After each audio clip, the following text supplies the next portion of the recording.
જેના મુખની અંદર ભગવાનનું નામ છે. ભક્ત એ છે કે જેના જીભ ઉપર, જેના મુખના અંદર ભગવાનનું નામ છે. કપાળમાં તિલક છે. તિલક વગરનું કપાળ યમને આમંત્રણ આપે છે. ધ્યાન રાખો. કોઈ પણ વસ્તુ હોય ને સાહેબ, કોઈ પણ વસ્તુ હોય તો એના ઉપર એની કંપની જે બનાવનાર હોય ને એનો માર્કો લગાવેલો હોય, એનો સિમ્બોલ લગાવેલો હોય. ખ્યાલ આવ્યો?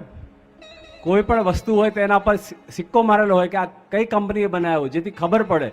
એ રીતે માણસ જે છે ને એ માણસ કયા પ્રકારનો છે એવી ખબર કઈ રીતે પડે?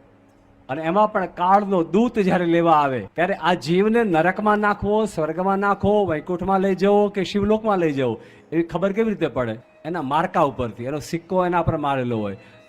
ક્યાં સિક્કો મારેલો હોય? આપણામાં, આપણા શરીર ઉપર એક સિક્કો મારેલો હોય છે અને એ છે કપાળમાં. ક્યાં હોય છે? કપાળ ઉપર. કપાળ ઉપર જેવો સિક્કો મારેલો હોય એના પરથી ભગવાન નક્કી કરે કે આને કયા માર્ગે લઈ જવાનું છે.